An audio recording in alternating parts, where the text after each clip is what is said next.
Imagina só um mundo em que ninguém nunca tinha visto um vampiro no cinema. Nenhum par de presas, nenhuma capa preta, nenhum olhar hipnótico. Agora pense no impacto de repente assistir na tela gigante uma criatura monstruosa que anda pelas sombras como um rato humano. E poucos anos depois, um conde aristocrata elegante que hipnotiza mulheres com um simples olhar. Pois é, meus papinhos, hoje vamos falar de como Nosferatu de 1922 e Drácula de 1931 mudaram para sempre o terror no cinema e criaram duas faces do vampiro que até hoje assombram a cultura pop. O começo do século XX foi marcado por transformações radicais. A Primeira Guerra Mundial deixou a Europa em ruínas, cidades devastadas e as pessoas mergulhadas em medo e incerteza. Foi nesse cenário que nasceu o cinema expressionista alemão, uma forma de arte que usava sombras distorcidas, cenários irreais, personagens grotescos para representar os traumas de uma sociedade quebrada. Enquanto isso, o mito do vampiro já existia na literatura, principalmente no romance Drácula de Bram Stoker, publicado em 1897. Mas ninguém tinha conseguido, até então, dar um rosto para esse monstro no cinema. Isso mudaria em 1922, quando F.W. Murnau dirigiu aquele que se tornaria um dos filmes mais influentes da história, Nosferatu.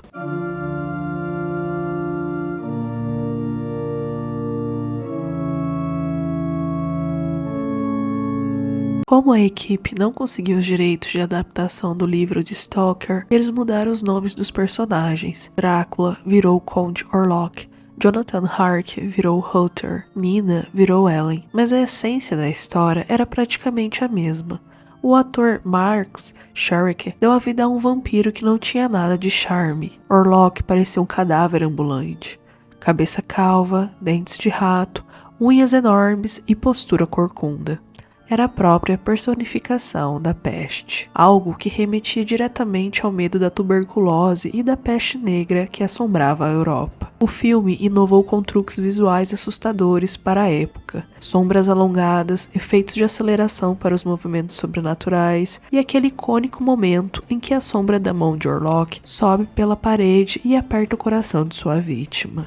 Uma cena que até hoje é lembrada como uma das mais assustadoras do cinema mudo. Mas Nosferatu quase desapareceu da história. A viúva de Bram Stoker processou os produtores por plágio e exigiu que todas as cópias fossem destruídas. Felizmente, algumas sobreviveram clandestinamente, e é por isso que podemos assistir ao filme hoje em dia.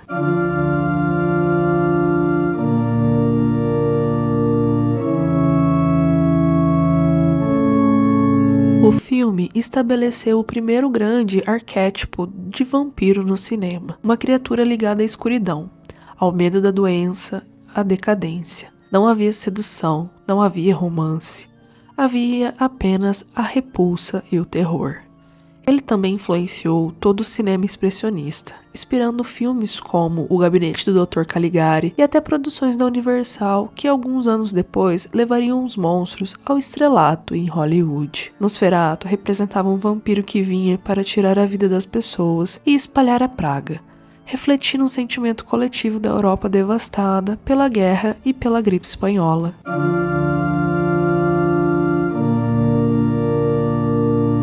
Avançamos 9 anos no tempo. Agora estamos nos Estados Unidos, em plena Grande Depressão. O cinema mudo já estava morrendo e o som era a nova promessa. Os estúdios de Hollywood precisavam de histórias que chamassem o público, e foi então que a Universal decidiu apostar no terror. Em 1931, o diretor Todd Browning apresentou ao mundo o filme que mudaria para sempre a figura do vampiro, Drácula, estrelado pelo Bela Lugosi. Diferente de Orlok, Lugosi trouxe o vampiro aristocrático, sedutor e muito elegante. Seu sotaque húngaro carregado virou marca registrada. Ele não precisava correr atrás das vítimas, bastava olhar fundo em seus olhos para que elas caíssem sob seu domínio. O filme também estabeleceu os elementos visuais que reconhecemos até hoje. A capa preta, o castelo nebuloso, os diálogos carregados de mistério. Lugosi praticamente criou o molde do vampiro pop.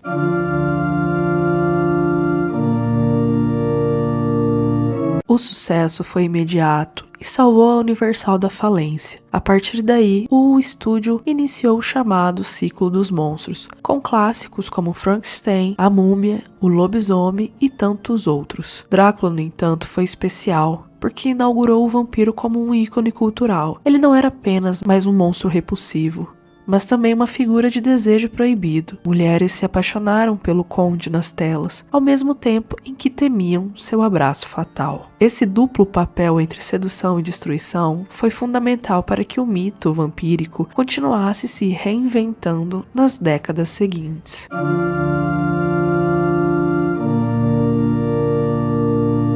Se a gente coloca os dois lado a lado, é como se fossem duas faces do mesmo medo. Orlok, Nosferatu, representa o vampiro como doença, praga, monstro grotesco. É o medo do corpo apodrecendo, da morte que se aproxima, da sociedade devastada. Drácula, Lugosi, representa o vampiro como sedução, luxo, poder. É o medo do desejo reprimido, da tensão e da tentação que nos atrai para a perdição. Essas duas visões continuaram se cruzando ao longo da história do cinema. Alguns filmes preferem um vampiro repulsivo, outros preferem um vampiro romântico, mas todos devem algo a Murnau e a Browning.